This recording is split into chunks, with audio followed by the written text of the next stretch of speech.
my lovely co-host Callum. I And today we'd like to say thank you to Thread Raiders for this amazing opportunity to talk all on Oasis Hope. And we are joined today by a superstar guest. I can't tell you how glad and happy I am that she was able to join us here today. Not only is she the CEO of Jaspers Games, she has done amazing work all over for charity. It is the amazing Fenway Jones. Hi. Thank you so much for being a part of this and coming to talk to us. Absolutely. It's an honor to be here. I'm super excited for this. It's going to be amazing. I'd like to kick things straight off. And so I've done my research and we know a little bit about it. And most of the people watching it, obviously, it's on your t-shirt, you're broadcasting it. You can just tell us, for those who don't know, just a little thing about Jasper's game day and how it came about and how it's evolved from where you started to where you are now. Yeah, absolutely. So Jasper's Game Day, we are a nonprofit organization that raises money for suicide prevention and awareness. We do so through gaming events and through gaming in general. And we do... it started off because I lost two friends when I was 14. I lost them to suicide. And I wanted to be able to use the pain that I was feeling to be able to create hope and happiness for other people and to make a safe space in the gaming community for people who were feeling those suicidal ideations or feelings. And so it started off, it was actually going to be a one year, 1 day event. And then it just kind of blew up. That is such an amazing story. I know there's a lot behind it and everything. And if people do want to check out, they can go on to Jasper's Game Day on Twitter and on the website. I know you've got it all there.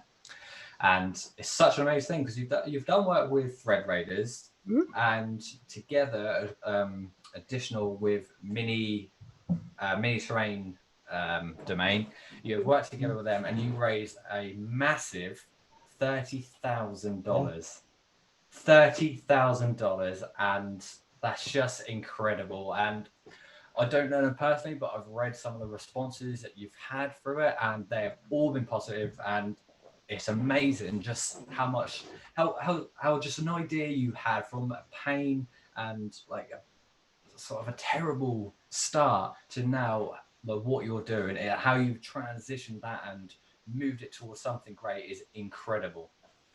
Oh yeah, thank you so much. Yeah, the mini terrain domain, the Jaspers Game Week, it was a ton of fun, albeit a ton of work, but Yes, no, I can imagine. It all paid off, and it was fantastic. The community came together and just created this amazing stream week that people could participate in, even though we're not allowed to do live events currently.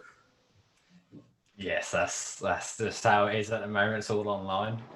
obviously you do have an upcoming event that you announced a couple of weeks ago for next year in August for Jasper's Game Day, and that's going to be in Detroit, not Detroit, sorry, that's wrong.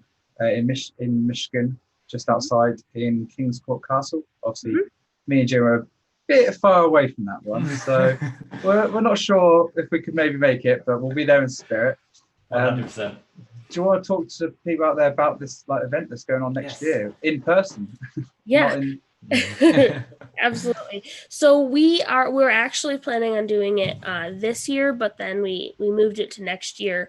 But so the event it's basically our live event.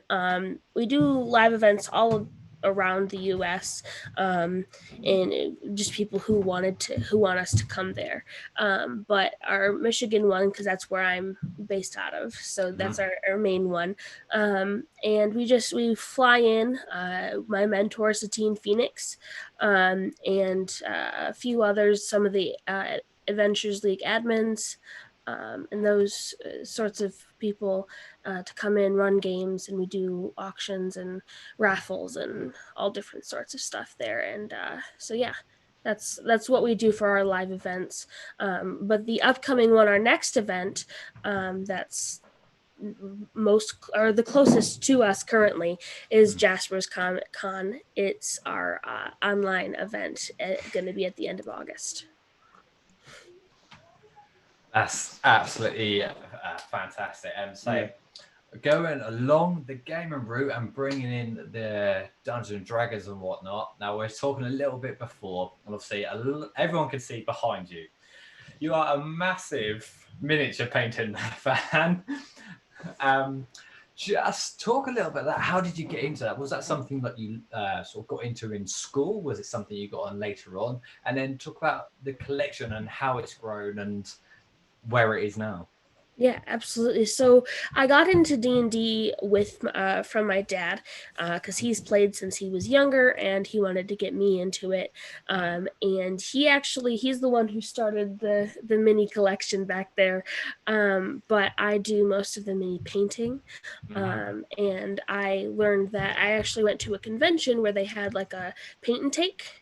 And I was the only one there, so I got like the person who was teaching just sat down in front of me and started teaching me how to paint. So that's how I kind of got into it. But yeah, I've been playing D&D since I was 11, so it's been 6 years, and it's I've been DMing since I was 13. So that's incredible. That is amazing. Do you have so obviously me and Jim are pretty clean. We have a lot of dice. We're more dice collectors than mini painters, mainly because our mini painting schools aren't quite up to your property level. More just like a biro. That'll just quickly cover that in. Do you have lots of other collections for like D&D? You have like a massive box of Train and dices everywhere. Yeah, so that pile of boxes you see over there, that is all terrain. And then we have a shelf about that big full of our books and more terrain. And then we have a couple of shelves full of my dice. Shelves full of I thought I had a lot when I had a drawer full, but like, whew. Yeah. Yep. That's incredible. So we won't obviously go into how much that might have all cost, but we'll skim past something. So I'm new into getting terrain, and I've spent amount already. So I can only imagine how much. 4 box loads of gonna. Yes. Those boxes over there, they were actually given to me by a friend. They were so I did a filming thing for Jaspers a little while ago, and I was running a game, and I wanted terrain to be able to make the game a full experience. And they were like, "Well, I don't know what you're running, but here, I made all of this and painted it myself, so here, have it." I was like, "Oh, okay, sure, why not?" 100%. I think everyone could do with a friend like that. Yeah. if you want to pass them our way, yeah, we'll pay for the shipping because we'll be nice. Oh yeah, that's it. It would be nice to just pay for us coming over. So additionally, obviously you said that you've been playing D&D for quite a while now, and obviously you got through it with your dad. Are you in any games at the moment? Are you running any DM games, or are you a player in any games? Yeah, so I'm running a game on the Impact RPG channel. Yes. It's called I'm doing a ladies' night game every other Tuesday, and we're running through the Rise of Tiamat. So the first hardcover. And then I'm playing in a game every Thursday on Nerdarchy, and it's called Daubers. And it's a world that our DM created. And actually, he made a game called Daubers and then based a world in D&D off of it. So it's been super interesting to learn about that. And then I'm in a game every other Sunday called Duval and Dragons, and it's on so many games. That's amazing. Yes, you've definitely got your hands full at the moment with game wise. with that, jumping in as well, character-wise, what are you playing, race and class-wise? So for the ladies' night, I actually am DMing. And then for the Daubers, I am playing a Goblin Insult Comic Bard. And then for Duval and Dragons, I am playing an Aarakocra Shadow Monk. Ooh, that sounds Wow. interesting. One thing I did see the other day about bards, and I just think it's amazing. They can use power word kill, and I just think if that's played just like vicious mockery. Yeah, I think that'll just be an amazing way to go. Like just big confuse bad the guy. DM. Yes. I'm using Vicarous Mockery, but actually I'm using Power Word Kill. Yeah. You mock someone, just instant death. That'd just be incredible. Yeah. Obviously, do you have a favourite class that you like playing in D&D? Obviously, everyone sort of says they like a bit of everything, but everyone sneakily has that one class that they think, oh yeah, that's mine. I really like monks, and I really like bards.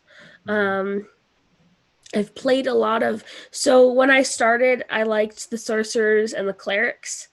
As I've gotten more into it, I've kind of changed into like the bards and the monks.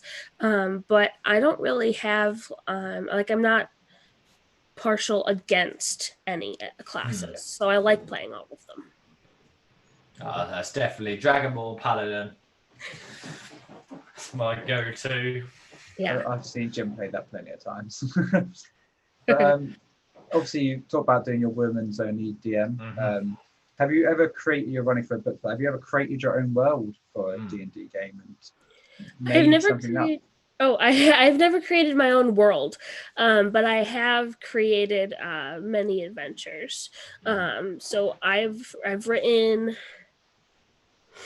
7, I think, and one of them was actually for Gamehole Con last year, and then a Gary Con this year. That's superb. So those who have seen us before, me and Callum both play in each other's in real life games where we both DM and both play. And yeah, as much as we do love the hard book campaigns, we do always revert to Homebrew, because as much time and effort that does take, it's such a great feeling when you create the whole world and then you're putting your players and characters through it. That's an incredible thing.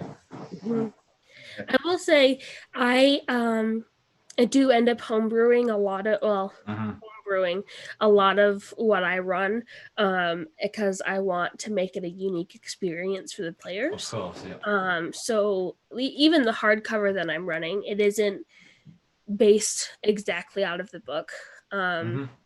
There are some things in there that I've changed or made different, or made it the way that I wanted it to be as well.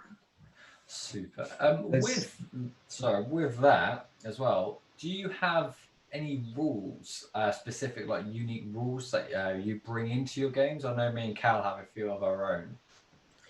One rule that I like to add into my games is with healing potions.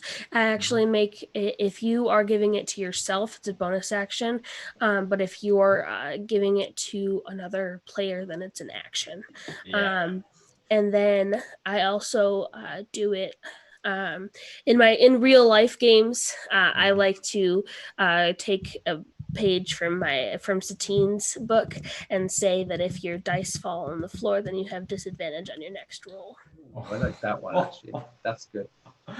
That'll muck you up. Yeah, I always show my dice. Your dice are flying everywhere in this room. They go everywhere. Yeah, I have metal dice. Whenever I roll them, they just sort of fly off the edge of the mat. The thing is, it's like, oh, there they are. Everyone else rolls their dice, some do the drop, some do the roll. He feels like he chucks them across the room for no reason.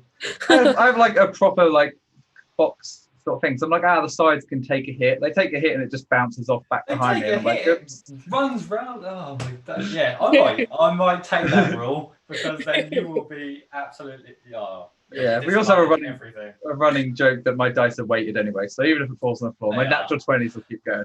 Oh, my days. I think in one session he rolled 6 or 7 natural 20s.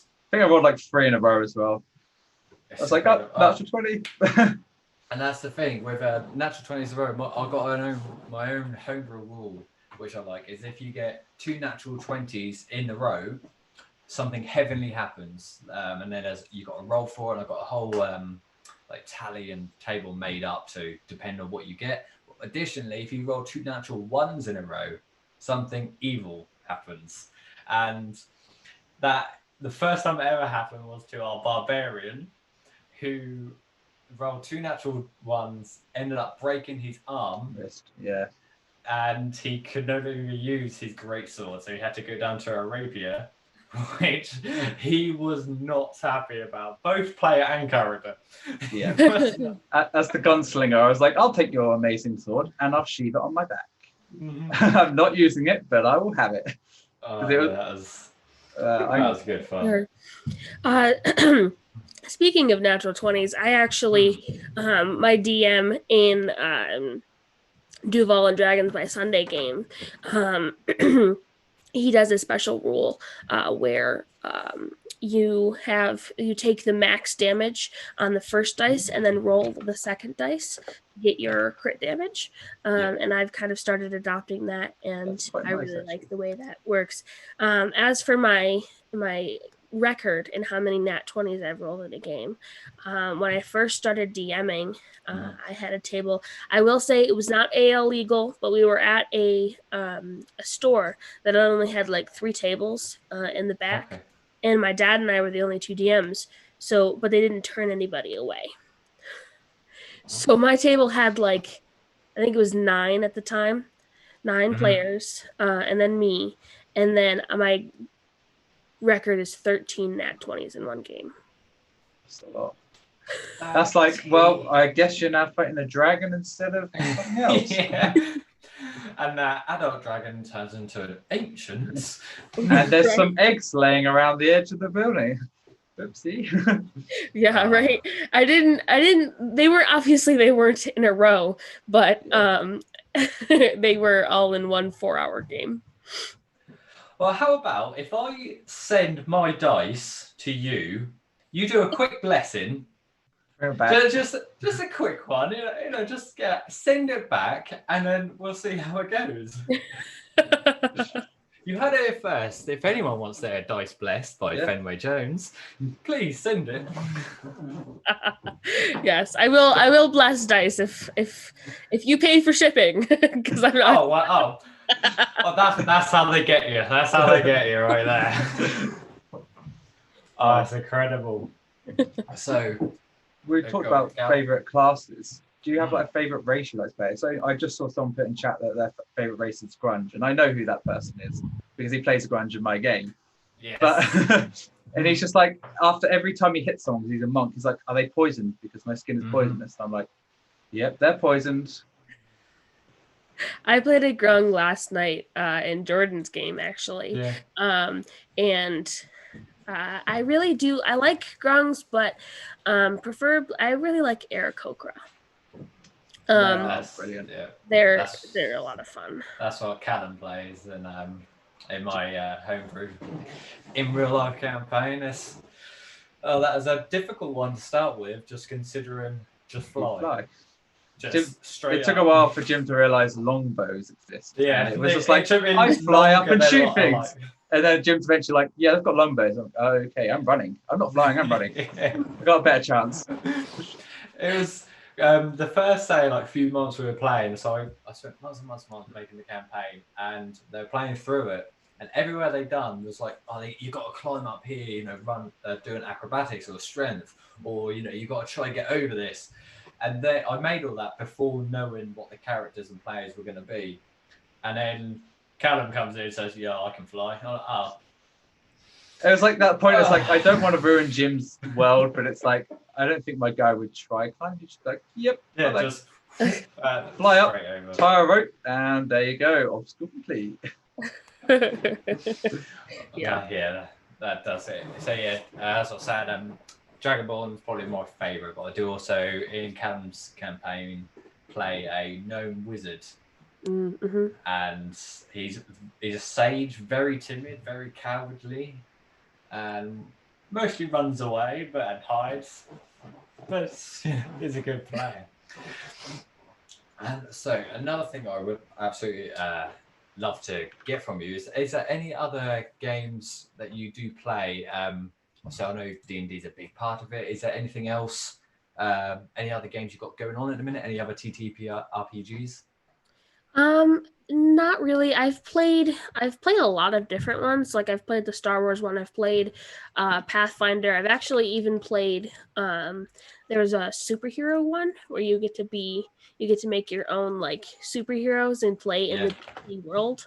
And that was a lot of fun, but I don't have any like weekly or bi-weekly games that I'm in for those ones. But I'm never afraid to try something new, so This is it. There's some amazing tabletop games out there. So you mentioned the Star Wars one. Is there any other like video games that you're into, or are you purely into like tabletop games? I really only play tabletop games. I will say that I really enjoy playing. It's a usual one, but I like playing Minecraft. I have a 7-year-old brother and a 4-year-old brother, and that's usually how we just play for a little while with them, and or I play for a little while with them, and it's just fun. I have no little brother. I just like playing Minecraft. Yeah, I'm just like 21-year-old playing it. I like Minecraft, just playing Minecraft too, but they're how I got into it. So. Yeah. That's okay. So we are coming to the end of our interview with you, and it's been amazing. What I do like to do at the end of some of my videos, and Callum's now realising what I'm about to do. I didn't realise you were going to do it. I thought we were going to switch to someone else. I'm going to put you both on the spot right here. I'll be going to Callum first. I would like you both to imagine any character from any universe, from comics, games, TV shows, movies. It could be from anything. And you're going to put that character forward and in a duo in this scenario. Who do you put forward to be a new detective agency? So who's your partner going to be? We'll start with Callum. And who do you put forward to be one half of this detective agency? So I normally give a really bad answer. I've actually got an okay one today, which makes sense. And it's kind of a bit of a cheat answer. But Professor Layton, the Nintendo games. Yeah, maybe because I remember seeing like a video on it like a couple of weeks ago. But like Professor Layton, that's a solid answer. Doesn't make me look stupid. No, well, I mean, it's still early days. But I mean, yeah, he does a lot. He's quite a smart guy. Obviously, teaches other people through Nintendo. Fenway, who do you put forward to partner with Professor Layton? I would say Indiana Jones because it's oh yes. Gotta go with the last name, but he's a good partner in anything. Oh, there we have it. Professor Layton from the Nintendo and of course Indiana Jones. As we come to the end, I'd like for any viewers out there to put in the chat, what would this duo detective agency be called? We'd love for you to get in touch and let us know, and we'll be able to sort of shout out what we think are the best ones or any ones that come through. I do want to say, as we're finishing up, thank you so much. Fenway, brilliant. And please do carry on with all your amazing work. I can't stress enough how amazing that is.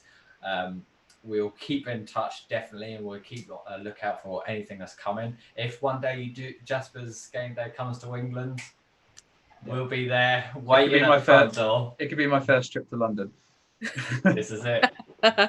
Absolutely. We're looking to go across the pond soon, so hopefully we can get there soon. We'll be here waiting, ready. Sounds great. Thank you so much for having me on today. Absolutely. It's been our pleasure. It's been amazing. So yeah, thank you again, Fenway. Thank you to all you watching from Callum and I. This has been the VitalHit Show. Thank you so much.